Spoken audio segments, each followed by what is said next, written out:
Right, so as has been covered in recent days by all manner of media, both mainstream and independent alike, though very much taking different narratives on it, as you can imagine, Starmer's Labour are intent on keeping the same cuts to benefits, the same scale of cuts to reduce the social security bill by some £3 billion as the Tories were. Little Miss Labour will be tougher on benefits than the Tories. Rachel Reeves, still remembered for that phrase she uttered to horror and disgust all the way back in 2013, is now the chancellor, and is now intent on delivering that. Because, as she's also said, though far more recently, she cannot see any justification in taxing the rich more. We all can, as ordinary working class people of this country, but especially those of us who have lived under the vicious assault of 14 years of a Tory-run Department for Work and Pensions. But not only are Labour keeping the cuts, though, but we now know of some of the planned changes towards assessment that are coming from them. And for as much as news of £3 billion in cuts to throw 450,000 people off the support they clearly need, that they have been awarded, otherwise they would not have been assessed as such for these needs, Labour's answer under Sir Keir Starmer and Rachel Reeves is to change the assessment criteria so more people, regardless of need, will no longer qualify for it. And what they've apparently drawn up is terrifying. Right, so the Tory cuts to benefits, the hopes that getting the Tories out for a lot of disabled people, that they would be treated with more compassion and treated like human beings under a different government with different faces, have been completely dashed. But for people who have paid attention to what those in power now have said previously on such matters, really doesn't come as much of a surprise. Though obviously being right isn't exactly a gloating matter, it comes as very cold comfort. Rachel Reeves has always had it in for those on out-of-work benefits, swearing in 2013 that under Labour at that point, under the then leadership of Ed Miliband, Labour would be tougher on benefits than the Tories.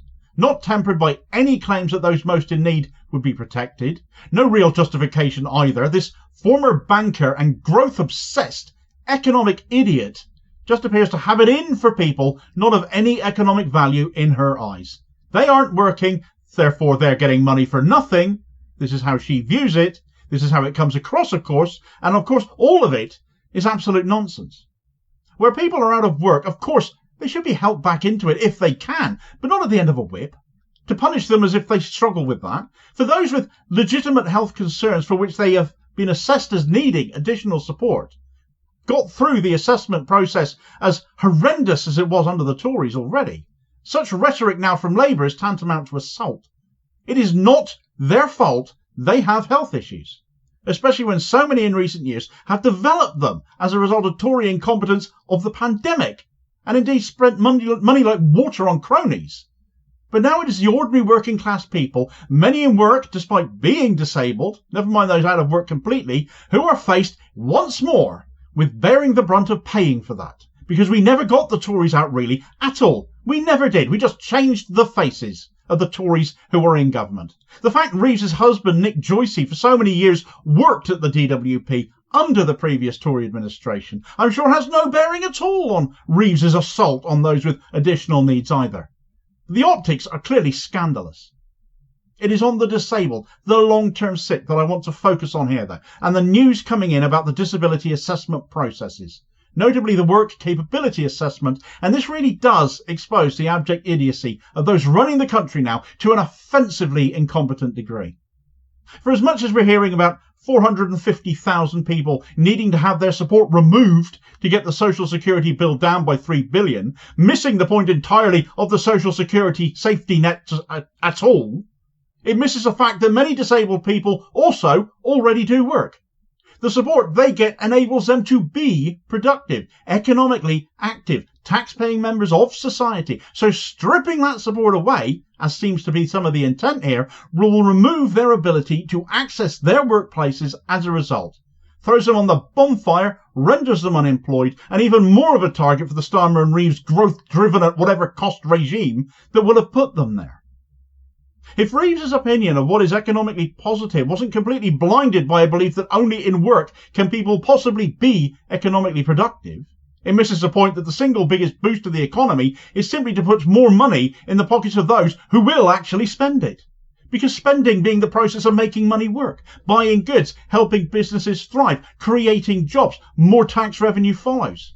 It all begins with spending. And those on social security are not rich, are not coining it in. They will spend what they get on what they need and getting to and from where they need to go, be that to the shops or to appointments they need to keep. The knock-on effect of hitting them in their pockets reduces all of that. And where the previous Tory administration had already come under fire from the likes of UN special rapporteurs and disability campaigners such as DPAC, Disabled People Against Cuts, for the damage to lives their policies had wrought, Labour is hell-bent on doing exactly the same thing. It makes no economic sense to attack these people, especially those on social security, on disability benefits, because their health issues have fulfilled the requirement of the long-time biggest stick used against them, which has been the eternally feared work capability assessment.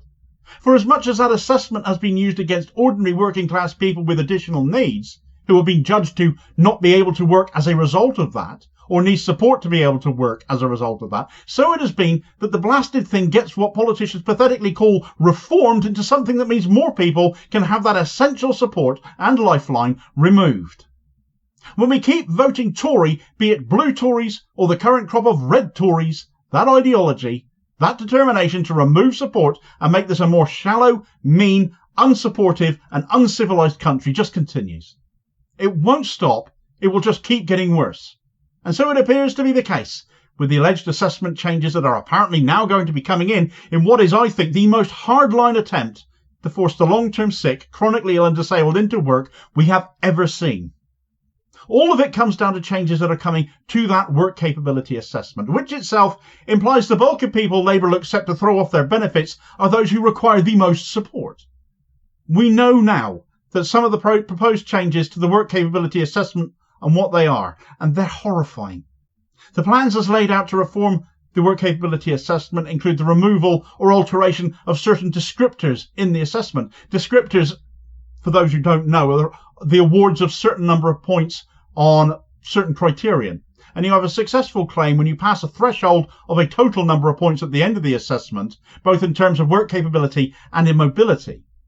Labour's reforms, as I said at the start, are basically a continuation of Tory plans. That came out of a consultation that they held last autumn, and what got pointed out to them as what they considered reasonable measures, reasonable cuts to make, are now being rolled out by a Labour government. Yeah, you tell me it's a Labour government and not a Tory one, I dare you.